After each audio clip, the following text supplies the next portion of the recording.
Hello friends, आपका study with Kiran YouTube channel में स्वागत है। आज जो हमारी वीडियो एटीटी चार्ट पेंसिल से रिलेटेड फिजिक्स टॉपिक की वो light reflection and refraction chapter पे है। इससे पीछे हमने इसकी 2 वीडियो शायद डिस्कस कर ली थी। आज ये 3rd वीडियो है। लेट अस सी आज हम क्या करेंगे। पिछली 2 वीडियो में हमने देखा था कि लाइट रिफ्लेक्शन क्या होती है, प्रकाश परावर्तन क्या होता है, मिरर में से कैसे प्रकाश परावर्तित होता है। आज हम देखेंगे रिफ्रैक्शन क्या होती है, अपवर्तन क्या होता है, प्रकाश दा अपवर्तन क्या होता है। Let us start. Refraction of light, प्रकाश दा अपवर्तन। प्रकाश दा अपवर्तन, प्रकाश दा अपवर्तन क्या होता है। When light goes from one medium to second medium, जब भी लाइट उसमें क्या था, वापस मुड़ती थी, परावर्तित होती थी। इसमें क्या, लाइट एक मीडियम से दूसरे मीडियम में क्रॉस कर जाएगी, उससे तीसरे में चली जाएगी, तो उसे क्या कहते हैं, प्रकाश दा अपवर्तन। जब light one medium to second medium जाती है तो उसे क्या कहते हैं, रिफ्रैक्शन ऑफ लाइट। जैसे एयर से वाटर के अंदर चली गई, एयर से ग्लास में चली गई, तो ये क्या होता है, प्रकाश दा अपवर्तन होता है। इससे रिलेटेड एक स्नेल ने ला दिया। स्नेल क्या कहता है, उसने एक ग्लास लिया, उसमें से light pi.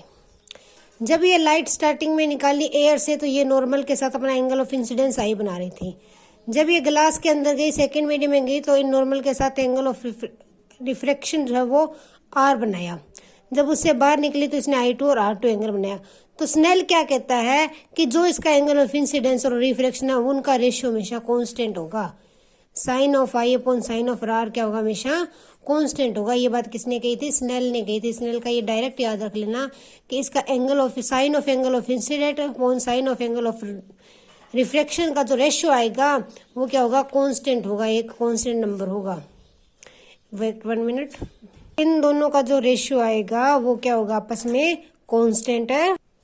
Sign of angle of incidence upon sine of angle of refraction जो है, उन दोनों का जो हम रेशियो निकालेंगे वो क्या होगा, एक कांस्टेंट होगा। ये स्नेल ने बोला था। अब देखो, ये जब एयर से अंदर गई ग्लास में, तो ये पहले जो एंगल बड़ा बना रही थी, फिर एंगल इसका नॉर्मल की, ये नॉर्मल हमारी, इसके साथ एंगल छोटा हो गया। फिर जब बाहर निकली तो वापस इसने अपना एंगल बड़ा बनाया नॉर्मल के साथ। तो क्या, जब लेस डेंस से, जब भी लाइट जो है लेस डेंस से मोर डेंस में जाती है तो नॉर्मल की तरफ चली जाती है। एयर क्या होती है, थोड़ी डेंस होती है ना, ग्लास ज्यादा डेंस होता है, घनता, ठीक है ना, उसकी घनता कितनी है, इंग्लिश पंजाबी में बोले तो देखो एयर की कितनी होती है, कम होती है, तो उसके अंदर नॉर्मल के साथ बड़ा एंगल था। जब भी ये डेंस में गई, मान लो ग्लास में गई, तो क्या हुआ, इसका डेंस था ये मटेरियल, तो ये नॉर्मल की तरफ मुड़ गई। ये देखो, ये एंगल क्या हो गया, इसका छोटा हो गया, इससे नॉर्मल की तरफ मुड़ गई। उसके बाद क्या हुआ, जब ये बाहर निकली तो ये इसका अंदर तो एंगल छोटा था, अब एयर क्या कम डेंस है, तो इसका एंगल वापस क्या हो गया, बड़ा हो गया। तो ये क्या बताता है, देखो अगर जो हमारी एयर है वो लेस डेंस से मोर डेंस के अंदर जाती है तो लाइट नॉर्मल की तरफ मुड़ जाती है। ये देखो, मान लो ये ऐसे आ रही थी हवा से और ये मेरी नॉर्मल है। अब ये जाननी तो ऐसे चाहिए थी अगर डायरेक्ट जाती, लेकिन ये क्योंकि ऐसे थोड़ी सी नॉर्मल की तरफ मुड़ गई, ठीक है। इधर मेरी ये वाली नॉर्मल है। जब ये ग्लास से बाहर निकली पतले की तरफ, मतलब कि हवा की तरफ, तो ये वापस ऐसे हो गई, तो ये एंगल बड़ा हो गया ना इससे। तो ये क्या कहता है, सॉरी ये वाला ले लो, तो ये एंगल क्या है, बड़ा हो जाता है। तो ये कहता है जब भी ये लाइन है, लाइट जो है वो लेस डेंस से मोर डेंस जाती है तो नॉर्मल की तरफ चली जाती है, और ज्यादा गहरे से, मतलब कि मोर डेंस से ज्यादा घनता वाले से कम की तरफ जाती है तो लाइट नॉर्मल से दूर चली जाती है। क्या होती है, दूर चली जाती है। अब देखते हैं रिफ्रैक्टिव इंडेक्स क्या होता है, किसी भी चीज का रिफ्रैक्टिव इंडेक्स क्या होता है। रिफ्रैक्टिव इंडेक्स जो होता है वो देखो, हमें पता है sine of I upon sine of R क्या है, रेशियो सेम था, ये स्नेल ने बोला था। तो अगर रिफ्रैक्टिव इंडेक्स देखेंगे तो क्या होगा, हम लेंगे sine of I into refractive index of air, और ये क्या, रिफ्रैक्टिव इंडेक्स ऑफ ग्लास। अगर मुझे निकालना हो refractive index of air with respect to glass, या फिर glass with respect to air, क्या निकालना हो, अगर मुझे निकालना हो ग्लास का निकालना है विद रिस्पेक्ट टू एयर, तो किस तरह से होगा, इन दोनों को डिवाइड करूंगी। मुझे क्या चाहिए, एयर का, ग्लास का चाहिए विद रिस्पेक्ट टू ए। तो जब मैंने ये निकाला तो ये इसको इस तरह से डिनोट करते हैं। ये क्या है, रिफ्रैक्टिव इंडेक्स ऑफ एयर, और ये क्या है, रिफ्रैक्टिव इंडेक्स ऑफ ग्लास। ये देखो, हमें पता होना चाहिए इनके कुछ रिफ्रैक्टिव इंडेक्स होते हैं। शायद 1.33 इस तरह से होता है एयर का। तो ये हमें कुछ 1-2 नंबर हम याद करेंगे। और ये क्या है, साइन आई और साइन आर, ये एंगल ऑफ इंसिडेंस है, आर के एंगल ऑफ रिफ्रैक्शन है। तो अगर हमें कह दे कि इसका रिफ्लेक्टिव इंडेक्स निकालो तो इसके अंदर हम वैल्यू पुट करके अपना निकाल लेंगे। अगर बोले glass with respect to air तो क्या करेंगे, refracting index of glass upon refractive index of air. अगर हमें कह दे find the refractive index of glass with respect to air तो क्या करेंगे, refractive index of glass upon refractive index of air. Okay, और ये जो है उलट में एक दूसरे के ऑपोजिट होते हैं। अगर मैं कहूँ refractive index of glass with respect to air और अगर मैं कहूँ refractive index of air with respect to glass, तो ये क्या होता है, अगर ये मेरा है सॉरी, ये एक दूसरे के इनवर्स होता है, 1 अपॉन के इक्वल होता है। ठीक है, जब अगर हम इसको 1 अपॉन कर देंगे तो रिफ्लेक्टिव इंडेक्स ऑफ एयर आ जाएगा। क्या आ जाएगा, रिफ्लेक्टिव इंडेक्स ऑफ एयर।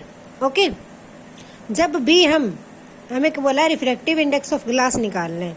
क्या निकालना है, रिफ्लेक्टिव इंडेक्स ऑफ ग्लास। तो रिफ्लेक्टिव इंडेक्स ऑफ ग्लास क्या होगा, you reflective index of glass upon index of air. हमें विद रिस्पेक्ट टू बोलेंगे कि इसके विद रिस्पेक्ट निकालो, उसके विद रिस्पेक्ट निकालो। तो किस तरह से निकालेंगे, रिफ्लेक्टिव इंडेक्स ऑफ, इसको दोबारा एक बार और देख लेते हैं। रिफ्लेक्टिव इंडेक्स क्या होता है, कुछ नंबर होता है, एयर का अलग होता है, ग्लास का अलग होता है। अगर हमें ये बोल दे कि हमें निकालना किसका, रिफ्लेक्टिव इंडेक्स निकालना है ग्लास का विद रिस्पेक्ट टू एयर, इसकी रिस्पेक्ट में कि एयर के हिसाब से क्या होगा, तो क्या करेंगे, हम ग्लास के रिफ्लेक्टिव इंडेक्स को एयर के रिफ्लेक्टिव इंडेक्स से डिवाइड कर देंगे। सीधी सी बात है। ओके, अगर हमें रिफ्लेक्टिव इंडेक्स पता है, बाय द चांस हमें रिफ्लेक्टिव इंडेक्स नहीं पता तो हम क्या करेंगे, हम जो है एंगल ऑफ इंसिडेंस और एंगल ऑफ रिफ्रैक्शन को डिवाइड कर देंगे। जब हमारी ग्लास से एयर से ग्लास में जाती है ना, तो ये एंगल ऑफ इंसिडेंस था और एंगल ऑफ रिफ्लेक्शन जो था, इन दोनों को क्या कर देंगे, हम डिवाइड कर देंगे आपस में। क्या कर देंगे, डिवाइड कर देंगे आपस में। तो भी हमारे पास वो reflective index of air with respect to glass है, आ जाएगा। इसको एक बार आप और रीड कर लेना ध्यान से। जब भी रिफ्लेक्टिव इंडेक्स निकालने को बोलेंगे तो जिसका निकालना है, ग्लास का निकालना है, उसको ऊपर रखना है, और जिसके रिस्पेक्ट में निकालना है उसको नीचे रखना है। ओके, और अगर इनका ऑपोजिट करें तो ये 1 अपॉन के इक्वल भी होते हैं आपस में। जैसे A U G is equal to 1 upon G of U A. तो ये क्या बात बताता है कि reflective index of glass with respect to air multiply reflective index of air with respect to glass करेंगे तो उनकी मल्टीप्लाई 1 आएगी। कि एक दूसरे के ऑपोजिट, अगर एयर का विद रिस्पेक्ट टू ग्लास निकालनी हो और ग्लास का विद रिस्पेक्ट टू एयर निकालनी हो तो उन दो नंबर को अगर जब भी मैं मल्टीप्लाई करूंगी तो वो 1 के इक्वल आएंगे। किसके इक्वल आएंगे, 1 के इक्वल आएंगे। ऑब्वियस है, देखो 1 के इक्वल आना है। ये क्या है, reflective index of glass with respect to air. तो ये क्या होता है, ग्लास का अपॉन एयर। और ये क्या होता है, ये होता है एयर अपॉन ग्लास। तो इनको अगर मैं मल्टीप्लाई कर दूं तो ये देखो कट के सब सेम कट के क्या आएगा, 1 ही आएगा ना। तो ये तो ऑब्वियस ही बात है कि इन दोनों के इंडेक्स को अगर मल्टीप्लाई करते हैं तो क्या आता है, 1 आता है, एक दूसरे के उलट। एयर का विद रिस्पेक्ट टू एक्स और एक्स का विद रिस्पेक्ट टू एयर, तो वो क्या आता है, उनकी मल्टीप्लाई क्या आती है, 1 आती है।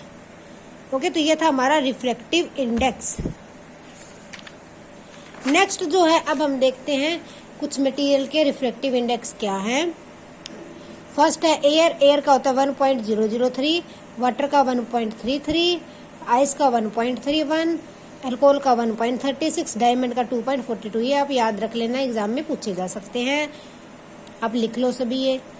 फिर हम देखते हैं रिफ्लेक्शन इन लेंस। कल हमने क्या देखा था, परसों रिफ्लेक्शन इन मिरर देखा था, वो क्या थी, रिफ्लेक्शन थी। अब देखेंगे रिफ्लेक्शन इन लेंस। उसी तरह से होगा सब, लेकिन उल्टा होगा। जो उसमें कनकेव मिरर में था वो इसमें कन्वेक्स में होगा, और जो इसमें कन्वेक्स मिरर में था वो इसमें कनकेव में बातें होगी। ओके, तो अब देखते हैं, लेंस भी उसी तरह 2 तरह के होते हैं। एक कनकेव लेंस होता है और एक दूसरा कन्वेक्स लेंस होता है, कनकेव और कन्वेक्स। ओके, कनकेव लेंस क्या करता है, लाइट्स को डाइवर्स कर देता है, खिलार देता है। क्या करता है, लाइट्स को खिलार देता है। अवतल कनकेव को बोलते हैं अवतल लेंस, इसे बोलते हैं उत्तल लेंस। तो कनकेव क्या करता है, लाइट्स को खिलार देता है, डाइवर्स करता है। और कन्वेक्स क्या करता है, लाइट को कन्वर्ज कर देता है, एक बिंदु पे इकट्ठी कर देता है। ये होता है ना कनकेव और कन्वेक्स लेंस के अंदर। अब हम देखेंगे कि इनमें इमेज कैसे बनती है। लेट अस सी कि इनके अंदर इमेज जो है हमारी वो किस तरह से बनेगी। इमेज फॉर्मेशन, पहले हम देखते हैं कि इसके अंदर अगर पैरेलल लाइन आएगी तो कहाँ से निकलेगी, फोकस से आएगी तो कहाँ निकलेगी, और जो सेंटर से आएगी लेंस के वो कहाँ से निकलेगी। तो जो उसी तरह से इसके अंदर रूल है, जो line parallel to principal axis आएगी वो फोकस में निकलेगी। ये parallel to principal axis focus से निकल गई, पैरेलल टू प्रिंसिपल एक्सिस आई, अब इसके अंदर इधर इधर इमर्ज हो गई, तो ये क्या हो गई, फोकस से निकल गई। ओके, जो रे फोकस से रिफ्लेक्ट पैरेलल टू, जो रे फोकस से निकलेगी, जो फोकस में आ रही है, जो रे हमारी फोकस में आ रही है, फोकस से निकलेगी, वो क्या हो जाएगी, प्रिंसिपल एक्सिस के पैरेलल हो जाएगी। किसके पैरेलल हो जाएगी, हमारा जो प्रिंसिपल एक्सिस है उसके पैरेलल चली जाएगी। ओके, थर्ड, जो इसके लेंस के सेंटर से निकलेगी वो वापस उसी पे ही जो है इमर्ज हो जाएगी। ये लेंस के सेंटर से निकली, वापस उसी से ही इमर्ज हो जाएगी। ओके, तो ये हमें 3 बातें याद रखनी है कि अगर इस तरह से लाइट निकले तो हमें किस तरह से करना है, अगर दूसरी तरह से निकले तो क्या करना है। तो इसके अंदर अगर पैरेलल आएगी फोकस से निकाल देनी है, सेंटर ऑफ लेंस से निकलेगी उसे सेंटर से निकाल देनी है, और जो फोकस से निकलेगी उसे पैरेलल कर देनी है। ओके, मैंने इन तीनों को बार बार डायग्राम में आज नहीं बनाया क्योंकि इस तरह से हमारे टॉपिक को 3-4 दिन लग जाएंगे। एग्जाम जो है वो बोल रहे हैं सितंबर के फर्स्ट वीक में होगा, तो हमें थोड़ा सिलेबस जो है कवर करना है। तो लेट अस सी कि इसके अंदर किस किस तरह की इमेज बनती है। फर्स्टली हम देखते हैं कन्वेक्स लेंस के अंदर। कन्वेक्स के अंदर लेंस के अंदर जो फर्स्ट केस बनता है वो क्या है, when object is an infinity. Infinity पे जब ऑब्जेक्ट रखा हुआ है, व्हेन ऑब्जेक्ट एट इन्फिनिटी,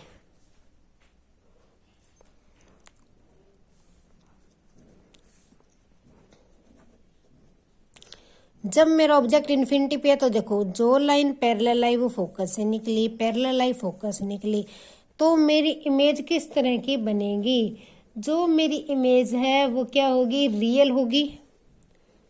क्या होगी, रियल होगी। पॉइंट साइज होगी मतलब उससे स्मॉल साइज की होगी, जो मेरी इमेज है उससे स्मॉल साइज की होगी। ओके, और कहाँ पे बनेगी ये जो है मेरे फोकस पे बनेगी, फोकस पे बनेगी। तो ये इस इमेज की खासियत होगी। ओके, सेकंड केस क्या बनता है, जब लाइट हमारी बियॉन्ड कर्वेचर आती है, बियॉन्ड, ये C2 है, ये F1 F2 C1 C2, जब हमारी लाइन जो इस C के पास पड़ी है, बियॉन्ड क्या C1 है, किसके है, बियॉन्ड C1 है, C1 के थोड़ी पीछे पड़ी है, तो किस तरह से बनेंगे। मेरी लाइन, हमें सिर्फ रेज का रूल पता होना चाहिए, डायग्राम अपने आप परफेक्ट बनेगा। आप भी बना के देख लेना, बस इनके डिस्टेंस है ये सेम होगा तो आपका डायग्राम इस तरह से बनेगा। आप बना के देख लेना, गारंटी है। तो क्या है, देखो जो लाइन पैरेलल आई वो इससे रिफ्लेक्ट होके फोकस निकली, F2 से निकल गई। जो लाइन सेंटर से निकली वो तो उसी पे जाएगी, जहां ये दोनों मीट कर गई वहां मेरी इमेज बन गई ना। तो इसके अंदर इमेज किस तरह से बनी है, उल्टी है, इरेक्टेड है ना, रियल तो है ही, इन्वर्टेड है जो हमारी इमेज है, और क्या है, स्मॉल है, छोटी है ना उससे, देखो। और कहाँ पे बनी है, F2 एंड C2 के बिटवीन में बनी है, इन दोनों के बीच में बनी है। तो ये हमारा सेकंड केस है। ओके, ये उसी तरह से बनाने जैसे मिरर में बनाई थी उसी तरह इसमें करना है। तो इसको मैं ज्यादा टाइम नहीं दे रही हूँ, थोड़ा जल्दी जल्दी करते हैं। नेक्स्ट है, जब हमारा ऑब्जेक्ट C1 पे पड़ा हो, व्हेन ऑब्जेक्ट C1 पे है। ओके, जब भी हमारा ऑब्जेक्ट जो है हमारा C1 पे पड़ा है तो फोकस से पैरेलल आई फोकस से निकली, कर्वेचर से सेंटर ऑफ लेंस से निकली, वहीं पे इमर्ज हो गई। तो हमारी इमेज देखो कहाँ बनी है, ये देखो C के ऊपर बनी है। इसको भंडारा कर देते हैं, लाइट लगी हुई है। ये क्या कहाँ पे बनी है? C के ऊपर ही बनी है। तो when object on C1 then image क्या होगी?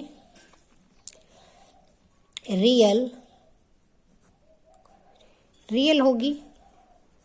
ओके, इधर लिखती हूँ, वहाँ पे रिफ्लेक्शन पड़ रही है लाइट की। रियल होगी, इन्वर्टेड है और सेम साइज की है, उसके साइज की ही बनेगी, सेम साइज है। और क्या है? C2 के ऊपर बनी है। कहाँ पे बनी है ये? C2 के ऊपर बनेगी। तो ये हमारा तीसरा केस था। कन्वेक्स लेंस में टोटल 6 केस हैं। कितने केस हैं? 6 केस हैं हमारे पास। चौथा केस क्या है? जब हमारी ऑब्जेक्ट C1 और F के बीच में होगा, जब ऑब्जेक्ट C1 और F1 के बिटवीन होगा तो हमारी इमेज कहाँ बनेगी? वो हमारी C2 के पीछे बनेगी, C2 के बाद बनेगी। ओके, कहाँ बनेगी? इन्वर्टेड होगी, रियल होगी और बियॉन्ड C2 होगी, C2 के पीछे बनेगी। ये देखो उसके कितने पीछे जाके बनी है। और फिर क्या है? लार्ज भी है, इन्वर्टेड भी है, उल्टी भी है ना, और रियल भी है। तो ये मेरी इमेज क्या है? रियल है, इन्वर्टेड है, लार्ज और C2 के पीछे बनी है। ओके, तो ये मेरा कौन सा केस है? चौथा केस था, जब हमारी इमेज फोकस और सेंटर के बीच में होगी। अब नेक्स्ट 5वां केस देखते हैं।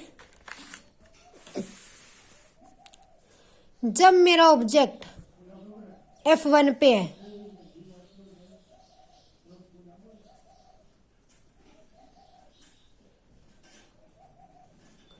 अगर मेरा ऑब्जेक्ट F1 पे पड़ा है तो देखो इमेज किस तरह से बनेगी। ये जो है F1 से निकली रेज F फोकस पे होगी, ये सेंटर से निकल गई। तो ये देखो एक तरह से पैरेलल जा रही है। क्या जा रही है? पैरेलल जा रही है ना। तो अब इसकी इमेज जो हमारे पास किस तरह से बनेगी? इसकी जो इमेज बनेगी वो बहुत बड़ी होगी और इन्फिनिटी पे जाएगी और ये रियल होगी। ठीक है, कहाँ बनेगी? इन्फिनिटी पे। और कैसी बनेगी? रियल बनेगी।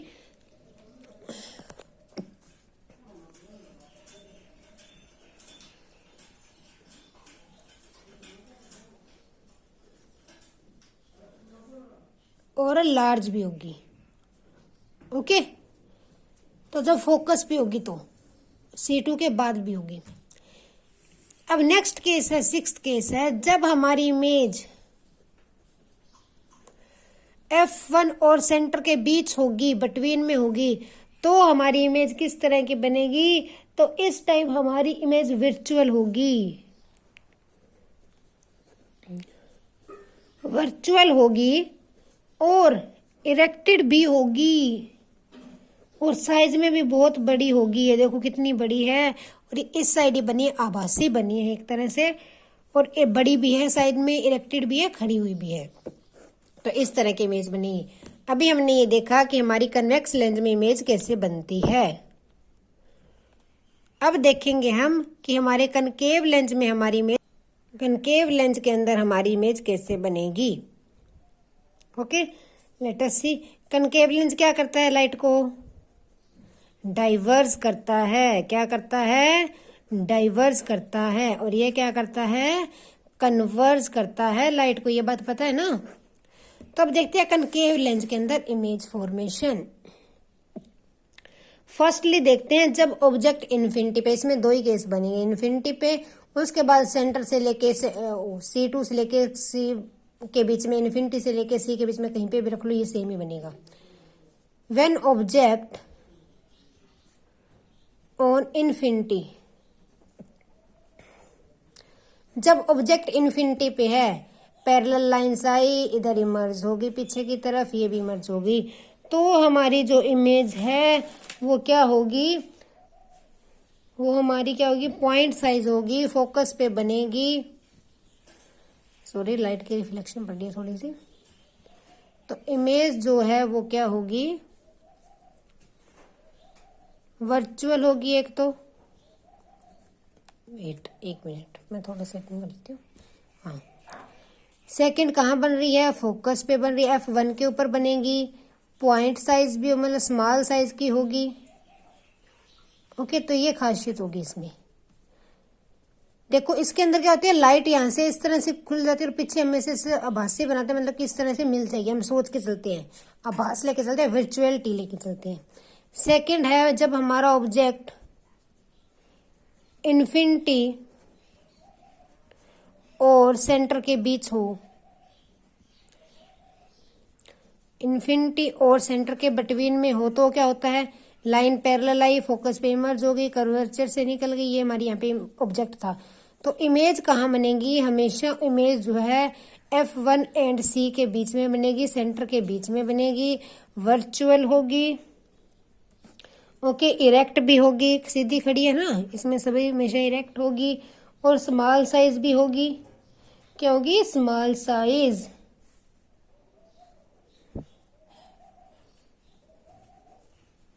तो ये अभी हमने देखा कन्वेक्स और कनकेव लेंस के अंदर इमेज किस तरह से बनती है। ओके, एग्जाम में पूछा जा सकता है कि इस लेंस के ऊपर यहाँ पड़ा प्रोडक्ट, तो हमारी इमेज कैसी होगी। अगर बाई दी चांस आपको नहीं बनानी आती, आपको लर्न नहीं रहता है, तो हम क्या करेंगे, हम अपनी इस तरह से बना के देख लेंगे। हमें अगर बनाने का तरीका आता है तो हम उसे बना के देख लेंगे। ओके, अब देखते हैं लेंस फार्मूला क्या होता है। परसों मिरर फार्मूला देखा था, आज देखते हैं लेंस फार्मूला होता है 1/f equal to 1/v minus 1/u। 1/f equal to 1/v minus 1/u। F क्या होता है इनकी, कल हमने पढ़ा था ना मिरर फार्मूले के अंदर, क्या होती है एफ। एफ क्या होती है इसकी, फोकल लेंथ। हमारी जो फोकल लेंथ है उसे क्या बोलते हैं, एफ बोलते हैं। क्या बोलते हैं, एफ। वी क्या होती है, distance of image. Distance of image, image का डिस्टेंस होता है। और यू कहता है ऑब्जेक्ट का डिस्टेंस होता है। तो ये लेंस फार्मूला है।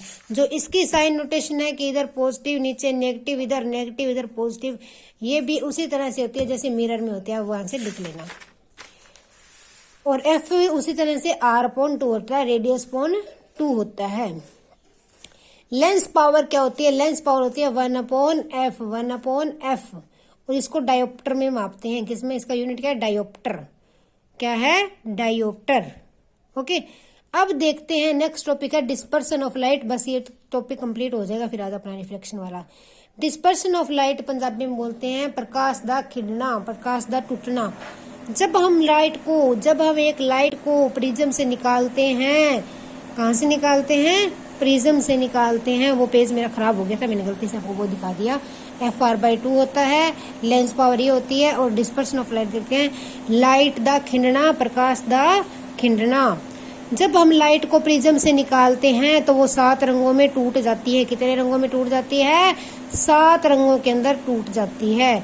तो ये क्या बताता है कि लाइट के अंदर भी कलर एग्जिस्ट होते हैं, जो हमें प्रिज्म से निकलने पर दिखाई देते हैं। ओके, तो ये देखो, जो ये एंगल होता है प्रिज्म का, ये प्रिज्म का एंगल है। ये डिस्पर्शन एंगल है जो इसके और लाइट के जो नॉर्मल के बीच में बनेगा। डेविएशन एंगल है, सॉरी। जो ये लाइट 7 रंग में टूटती है, ये किस तरह से टूटती है, ये विबग्योर में टूटती है। इसको याद रखने का तरीका है कि स्मॉल ये क्या होता है, वी विबग्योर उल्टा लिखते हैं। वॉयलेट, नीचे वाला colour violet, indigo, blue, green, yellow, orange and red. तो ये लाइट इस तरह से इन 7 रंगों में टूटती है। विबग्योर से इसको लर्न करते हैं। जितना डिस्टेंस इनका, ये जो इनके बीच में डिस्टेंस है, कलर्स के बीच में डिस्टेंस, तो वो किस पे डिपेंड करता है, वो प्रिज्म के एंगल ए पे डिपेंड करता है। जो एंगल था ना ए, इसके ऊपर डिपेंड करता है। जो हमारी प्रिज्म का एंगल है उस पे क्या करता है, डिस्टेंस ऑफ कलर डिपेंड करता है कि इनके अंदर कितना डिस्टेंस होगा। एक जो है ये फॉर्मूला होता है कि एंगल ऑफ लाइट निकालना है कि हमारी लाइट का एंगल क्या है। तो वो क्या होता है, रिफ्लेक्टिव इंडेक्स -1, जो हमारी प्रिज्म का रिफ्लेक्टिव इंडेक्स है -1 इंटू एंगल ऑफ प्रिज्म कर देंगे तो क्या आ जाएगा हमारे पास एंगल ऑफ लाइट आ जाएगा। एक बात और, जितना बड़ा एंगल होगा इसका उतना ज़्यादा डिस्टेंस, जितनी वाइड प्रिज्म उतना ज़्यादा डिस्टेंस कलर का होगा। जितनी वाइड हमारी प्रिज्म होगी हमारा जो हमारे कलर्स का डिस्टेंस क्या है वो उतना ही ज़्यादा होगा। क्या होगा? उतना ही ज़्यादा होगा। ओके, तो ये जो एंगल ऑफ लाइट होता है वो किसके इक्वल होता है? Reflective index -1 into angle of prism. Reflective index -1 into angle of prism, sorry mobile इधर उधर हो गया था। तो ये एंगल ऑफ लाइट क्या होता है? Reflective index of prism -1 into angle of prism. ये आज इतना ही टॉपिक था हमारा लाइट रिफ्लेक्शन और रिफ्लेक्शन, जो कि कंप्लीट हो गया। इसके अंदर एक चीज बतानी रहेगी कि अगर हमें दो मिरर दे दे कि दो मिरर हैं जो किसी एक खास एंगल पे पड़े हैं आपस में, तो उनके बीच में रखी हुई चीज की कितनी पिक्चर्स बनेगी, ये पूछ लें कि इस चीज की कितनी आपस में पिक्चर बनेगी। जब हमें दो मिरर दे दिए किसी खास एंगल पे रखे हुए हैं और पूछ ले कि इनके अंदर नंबर ऑफ पिक्चर्स कितनी बनेंगी, तो उसका फार्मूला होता है नंबर ऑफ पिक्चर n क्या होता है 360 माइनस थीटा, 360 अपॉन थीटा लिखना था, 360 डिग्री अपॉन थीटा। ठीक है, अगर हमारा ये n जो है इवन ओड आता है तो ये डायरेक्ट फार्मूला बस इतना ही है। अगर ये इवन आ जाता है, n क्या आता है इवन आ जाता है, मान लो 360 अपॉन थीटा मेरा इवन आ गया, तो हमारा नंबर ऑफ एंगल क्या होगा -1 करना पड़ेगा इवन हो तो। ओके, अगर ये इवन हो ना तो इसमें से ये -1 करना पड़ेगा, 360 अपॉन थीटा -1। फॉर एग्जाम्पल अगर मेरे ये मिरर पड़े हैं 90 डिग्री पे, 90 पे पड़े हैं तो नंबर ऑफ इमेज कितने हो गए 360 अपॉन 90 इज इक्वल टू 4 आ गया। तो नंबर ऑफ इमेज कितने होंगे 4 - 1 इक्वल टू 3। जब भी जिस संख्या आ जाए तो उसमें से एक घटा के लिखना है, ये याद रखना। तो अगर 90 डिग्री पर इस तरह से मिरर पड़े हैं, उनके बीच में एक चीज रखेंगे तो उसकी कितनी इमेज बनेगी 3 पिक्चर्स बनेंगी। कितनी पिक्चर्स बनेंगी 3 बनेंगी। अगर और कोई एग्जांपल लें, ज्यादातर तो इवन की एग्जांपल 30 लेंगे तो भी 1 माइनस करेंगे। ओके, तो ये क्या है इससे नंबर ऑफ इमेज निकलता है। अगर हमारा ये ओड आ गया, थीटा डिवाइड करते हैं तो ओड नंबर निकल गया। फॉर एग्जांपल 360 अपॉन 120 कर रही हूँ मैं। अगर इनको 120 डिग्री के एंगल पे रखा है, एक मिरर ऐसे एक ऐसे, ठीक है 120 की डिग्री यहाँ पे लिख लेते हैं, मान लो ये है, ये 120 की डिग्री पे रखे हैं मिरर दोनों, तो इमेज कितनी बनेगी n is equal to 360 upon 120। तो ये कितना आ गया 3। ओड है ना, तो इसके अंदर भी 3 नंबर ऑफ इमेज बनेंगे। इवन आ जाए तब एक सब्ट्रैक्ट करना, ओड आ जाए तो डायरेक्ट लिख देना है। तो ये हमारा टॉपिक था जो प्रिज्म और लाइट रिफ्लेक्शन एंड रिफ्लेक्शन, वो आज हमारा कंप्लीट हो गया। इसके अंदर हमने क्या देखा, लाइट होती क्या है, रिफ्लेक्शन क्या होती है, दोनों मिरर में रिफ्लेक्शन किस तरह से होती है, इमेज किस तरह से बनती है, लेंस फार्मूला, मिरर फार्मूला क्या है। फिर हमने देखा रिफ्रैक्शन क्या होती है, रिफ्रैक्शन में इमेज कैसे बनती है, लेंस कौन से होते हैं, लेंस फार्मूला क्या होता है। फिर देखा डिस्पर्सन क्या होती है, किन रंगों में टूटती है, और जो हमारा एंगल ऑफ लाइट है वो किसके इक्वल होता है। और फिर देखा दो मिरर किसी खास एंगल पे रखे हो तो उनमें पिक्चर्स कितनी बनेंगी। तो ये हमारा टॉपिक कंप्लीट हो गया। इसके बाद इससे थोड़ा सा मिलता जुलता है, इसलिए पहले हम ह्यूमन आई वाला टॉपिक कंप्लीट करेंगे, फिर हमारे फिजिक्स के सिर्फ 2 टॉपिक रह जाएंगे। आज के लिए इतना ही। Thanks, have a nice day, keep up supporting me.